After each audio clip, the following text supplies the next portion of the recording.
کزرع اخرج شطأہ فآزرہ.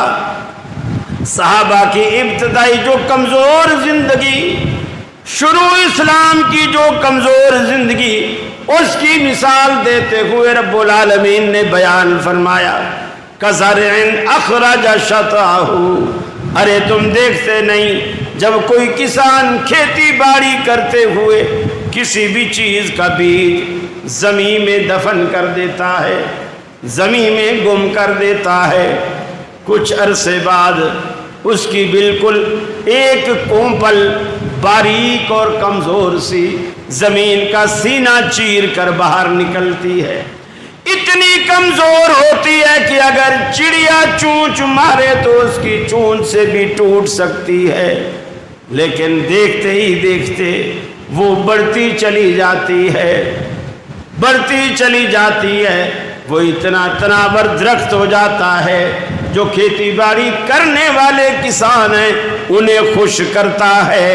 وہ اس کا لگایا ہوا بوٹا، لگائی ہوئی فصل، اور کفار کو، دشمنان اسلام کو یہ چیز جلاتی ہے، ان کو ان کے دل کے جلانے کا سامان مہیا کرتی ہے.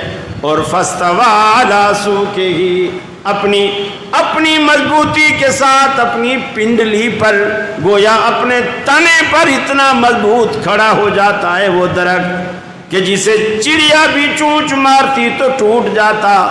اب ہوائیں بھی آئیں، آندھیاں بھی آئیں، طوفان بھی آئے تو تناور درخت سینہ تان کے کھڑا رہتا ہے. گویا اللہ نے یہ مثال بیان کر کے فرمایا صحابہ کرام کا یہی معاملہ ہے. ابتدا میں یہ کمزور تھے، یہ تھوڑے تھے، رفتہ رفتہ ہم نے ان کو قوت عطا کی. جس طرح وہ تناور درخت بن گیا، آج یہ بھی صحابہ کرام کی جماعت وہی تناور درخت بن کر سامنے آئی. آج کتنے بدبخت دنیا میں ایسے لوگ جو صحابہ کرام کے خلاف نازیبا الفاظ استعمال کرتے ہیں، صحابہ کرام کو بھونکتے ہیں، سنیوں کے جذبات سے کھیلتے ہیں.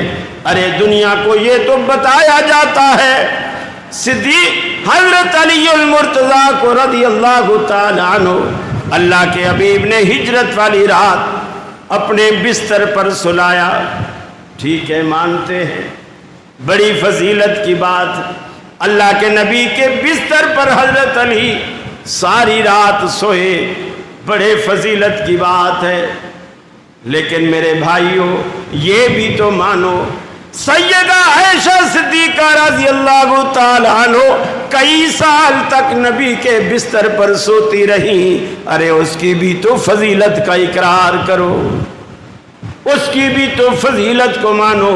علی جب بستر پہ سوئے تو نبی ساتھ نہیں تھا، عائشہ جب بستر پہ سوتی تھی تو نبی بھی ساتھ ہوا کرتا تھا. کس قدر فضیلت کی بات ہے. ارے علی المرتضیٰ نبی کے بستر پر سویا تو وہ فضیلت والا ہو گیا، اور صدیق اکبر نے بڑھاپے کی حالت میں بستر والے کو اپنے کندھے پر سوار کر لیا تو اس کی بھی تو کوئی فضیلت کو مانو. اور حضرت علی بستر پر ایک رات لیٹے، فضیلت والے بن گئے، میں مانتا ہوں. لیکن غار میں بیٹھ کر صدیق اکبر نے اپنی گود کو بطور بستر کے رسول اللہ کے لیے پیش کیا. اس بندے کی بھی تو کوئی فضیلت مانو، کوئی تو فضیلت مانو نا. انکار کی وجہ بھی ہو. پھر اللہ رب العالمین نے قرآن پاک میں صدیق اکبر کے لیے تو خود لفظ صحابی کا استعمال، صحابی کا لفظ استعمال. الا تنصروه فقد نصرہ اللہ اذ اخرجہ الذین کفروا ثانی اثنین اذ ہما فی الغار اذ یقول لصاحبہ لا تحزن. جب اللہ کا رسول اپنے صحابی، اپنے ساتھی سے کہتا تھا لا تحزن، غم نہ کر، ان اللہ معنا، اللہ ہمارے ساتھ. دیکھیے بڑی عجیب بات. موسیٰ علیہ السلام جب فرعون سے مقابلے میں آئے نا، ان کے جادوگروں کا مقابلہ اپنے سچے معجزوں سے کیا اور اللہ نے فتح دی۔ جادوگر سجدے میں گر گئے، آپ پر ایمان لے آئے۔ موسیٰ علیہ السلام ان سب کو بھگا کر لے آئے، مصر چھوڑ دی، بھگا کر لے آئے۔ آگے آئے تو آگے دریا آ گیا، تیرنا کوئی نہیں جانتا، کشتی موجود نہیں ہے۔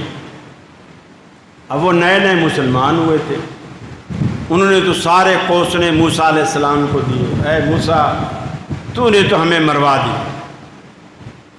شیخ القرآن حضرت شیخ پوری رحمۃ اللہ علیہ فرمایا کرتے تھے پنجابی میں کہ اے موسیٰ تو تے سانو مروا چھڈیا ہی، اگے دریا دیا موجاں نے، پیچھے فرعون دیا فوجاں نے، ہن جاویے تے کتھے جاوی؟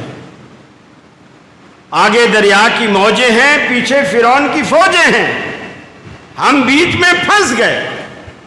اب یہاں موسیٰ علیہ السلام نے قوم کو تسلی دیتے ہوئے ایک جملہ کہا، وہ قرآن نے بیان کیا۔ وہ جملہ یہ کہا، کلا ہرگز نہیں، انا معی ربی، مانا نہیں کہا، انا معی ربی، میرا رب میرے ساتھ ہے، ہم ضائع نہیں ہوں گے، ہم نہیں مریں گے، میرا رب میرے ساتھ۔ جب غار میں صدیق اکبر نے تھوڑا سا خدشے کا اظہار کیا، چونکہ غار کے اندر اندھیرا تھا، اوپر والے کو اندر نظر نہیں آ رہا تھا لیکن باہر روشنی تھی، وہ جو لوگ باہر کھڑے ہوئے تھے اندر والوں کو نظر آ رہے تھے۔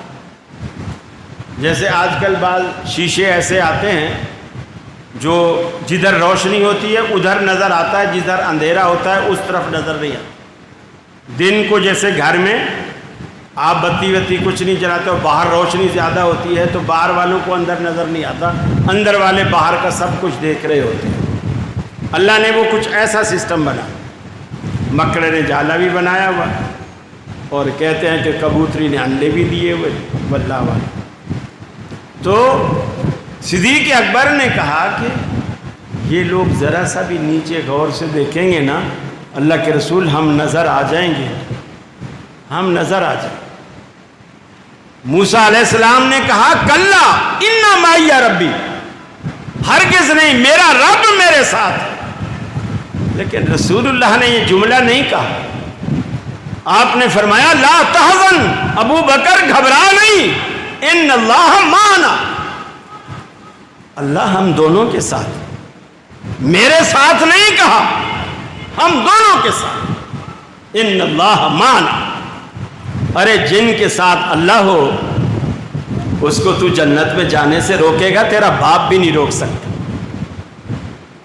اور پھر اس بندے کو روکے گا، اس بندے کو روکے گا جس بندے کو اللہ کے حبیب نے کہا ابو بکر تو ایسا شخص ہے جس کو جنت کے 8 دروازے آواز دیں گے ابو بکر مجھ سے داخل ہو، مجھ سے داخل ہو۔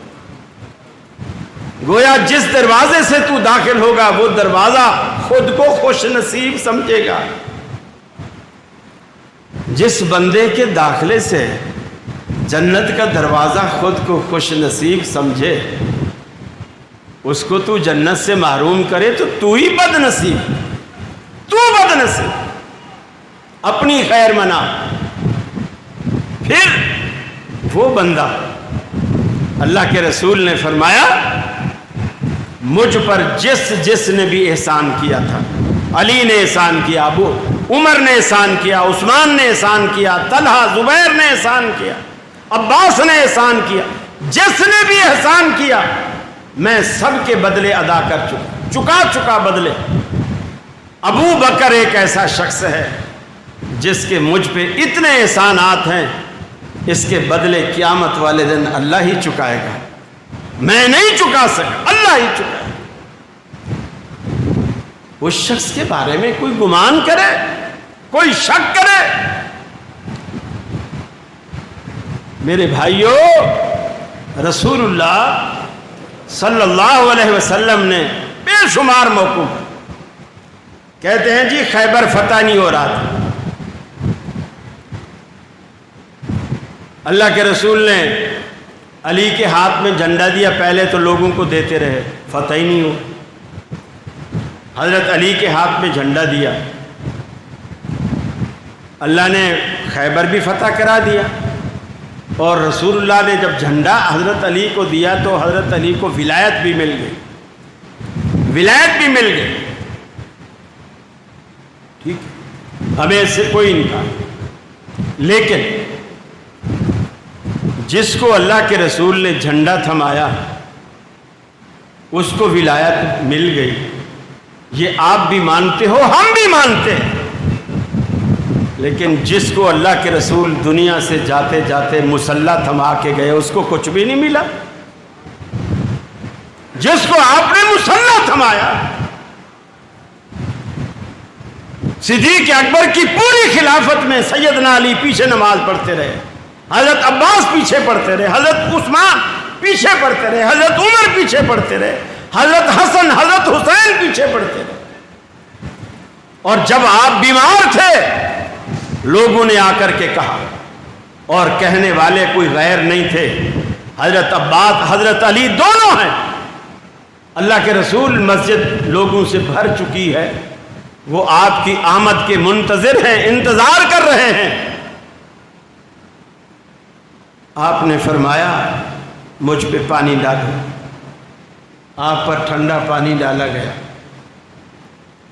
آپ کو تھوڑی طبیعت سنبھلتی نظر آئی، آپ نے کہا مجھے اٹھاؤ، حضرت علی نے ایک کندھے میں اور حضرت عباس نے ایک کندھے میں سہارا دے کر آپ کو اٹھایا، آپ کے پاؤں بالکل ایسے لٹک رہے تھے، طاقت نہیں تھی پاؤں میں، جان نہیں تھی، اور آپ کو جیسے اٹھایا گیا آپ غش کھا کے پھر گر پڑے،